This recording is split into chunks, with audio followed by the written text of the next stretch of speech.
Anak yang soleh itu anak yang tahu kalau dia seorang laki-laki nanti, secantik apapun istrinya, selucu apapun anak-anaknya, sebanyak apapun harta yang dia miliki, sehebat apapun dia di mata anak buahnya, demi Allah, orang tua tidak pernah menjadi nomor 2 dalam hidup.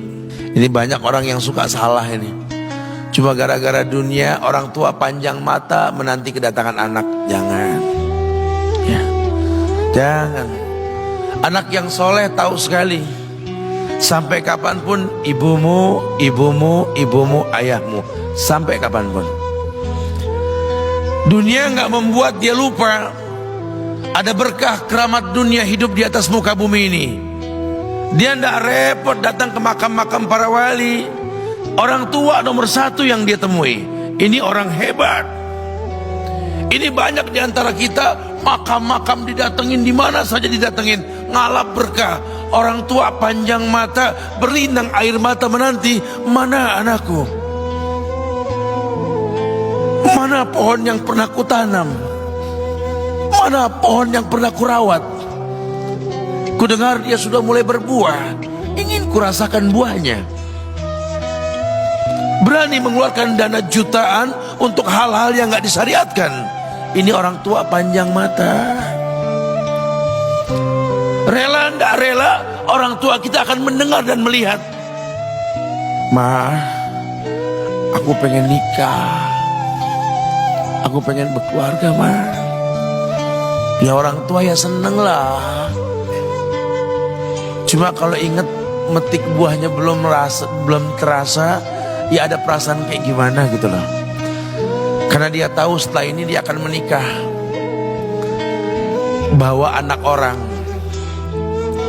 ada kehidupan yang berbeda yang bakal dia rasa. Orang tua makin hari makin rentan, bukan makin seger. Yang perempuan dibawa orang, ya Allah. Baru kemarin perasaan mainin poni, ini anak perempuan kita, betul. Baru kemarin mainin kepangan rambutnya, ya Allah.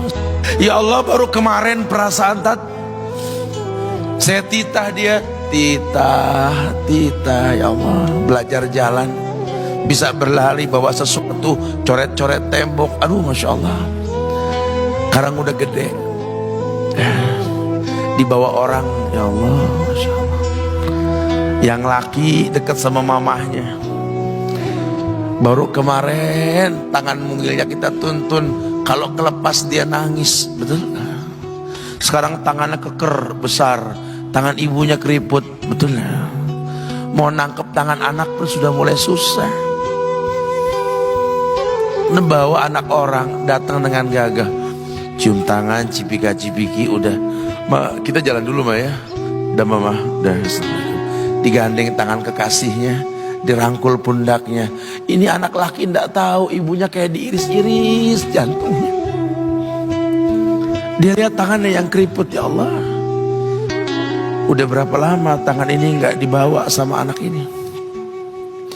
Udah berapa lama tangan ini nggak digandeng sama anak saya? Kita merasa bangga akur merangkul istri kita, ibu kita ngelihat pundaknya. Udah berapa lama pundak ini gak dirangkul seperti itu, ya Allah. Dulu aku berdandan secantik-cantiknya, ku dandankan anaknya, ku bawa di hadapan kawan-kawanku bangga. Lihat anakku. Tapi dia gak pernah berdandan rapi membawa aku ke hadapan teman-temannya. Lihatlah ibuku. Ibunya sudah kebayang, ya Allah, ini anak bakal minta nikah sebentar lagi. Yang wajar kalau orang nanam pohon pengen metik buah, wajar. Ini buah belum terasa, pohon sudah mau dibawa. Kebayang tidak? Ya Allah. Mulai dia kebayang. Sehingga rasa-rasa seperti ini menjadi tumpukan rasa di hati orang tua kita, yang nanti pada akhirnya dia pun bakal kembali ke hadirat Allah. Kita pun bakal kembali ke Allah, betul? Sementara yang namanya kemuliaan datang dengan cara sabab yang benar. Ridallah fi ridal walidain wa sukhtullah fi sukhtil walidain. Ridanya Allah ada di ridho orang tua, murkanya pun sama. Karena semua ibadah yang dia lakukan berujung pada surga. Dan yang paling gampang ketika dia mau menaklukkan dunia, demi Allah, berkah orang tua dulu yang dia ambil. Ini dirasa oleh orang mulia yang Nabi katakan, innahu min ahlis sama, innahu min ahlis sama. Manhu? Siapa dia? Sahabat, manusia yang pernah hidup zaman sahabat tapi nggak ketemu Rasul, yang bernama Uwais Al-Qarni, pemuda miskin pengembala kambing di negeri Yaman. Padang tandus yang dia tinggal di situ, yang dia kesampingkan hidupnya untuk ibunya, untuk ibunya. Tidaklah terucap kalimat satu yang ingin ibunya pengen, kecuali Uwais pasti akan melakukannya apapun, dan ibunya cacat. Apa kata Uwais? Tidak akan pernah terlontar kata dari mulut ibuku kecuali kan kulakukan yang dia inginkan. Masya Allah. Ibunya cacat dan dia menomorduakan diri, yang penting orang tuanya dulu. Hingga satu waktu ibunya berkata, wahai Uwais, ibu sudah tua. Andai kematian mendatangi ibu, ada beberapa keinginan yang ibu pengen merasakan keinginan tersebut. Mungkin enggak ya? Apa Bu? Katakan. Ibu pengen haji. Bengong, Wais, ya Allah Bu, ini Yaman, Hadramaut, yang sekarang saja pesawat itu bisa 3 jam menuju Saudi itu, 2 jam lebih lah menuju Saudi. Ini lebih jauh lagi, kebayang berapa ratus kilo, berapa ribu kilo, nggak tahu. Ya baiklah ibu, kata Uwais, aku tidak pernah menolak permintaan ibuku, tapi kali ini aku tidak bisa menjawab karena mikir gimana caranya ini. Apalagi dia seorang pemuda yang punya penyakit sopak, ada tanda-tanda putih di bagian badan itu kayak pano besar gitu tuh. Udahlah, terserah gimana nantilah. Yang penting ini nomor 1 dalam hidup ini. Dia beli seekor anak sapi, digendong tiap hari itu sapi sama si Uwais menuju puncak gunung. Turun lagi, gendong ke atas, turun lagi tiap hari. Sampai orang bilang, Uwais gila no. Orang sapi dipiara, dia digendong tiap hari naik gunung yang tinggi.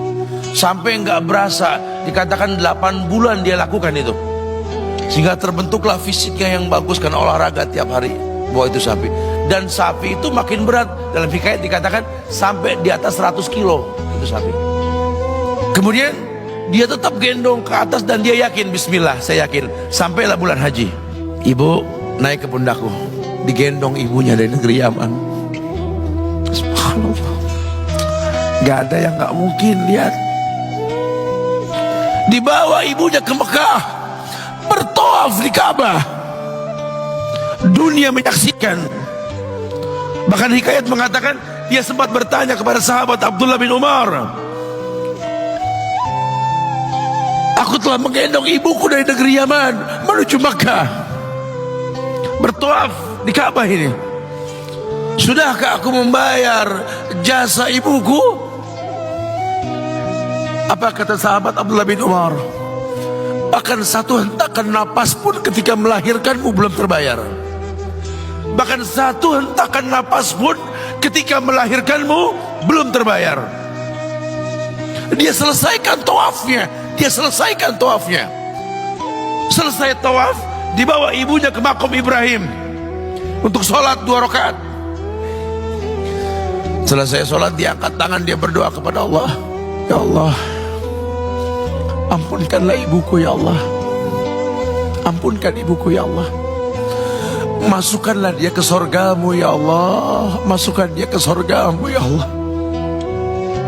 Ibunya berbisik, Uwais, sudahlah, mintalah pada Tuhanmu ampunan untuk dirimu dan sorga untukmu. Wallahi wahai ibu, Allah ampunkan kamu, Allah masukkan kamu ke sorga, cukup untukku, ridhomu yang kubutuhkan wahai ibu. Lihat, manusia saleh, hasil doa Rabbi habli minas solihin. Lihat, makanya ketika Nabi mengatakan innahu min ahli sama, ini manusia penghuni langit, Umar, Ali, temui Uwais.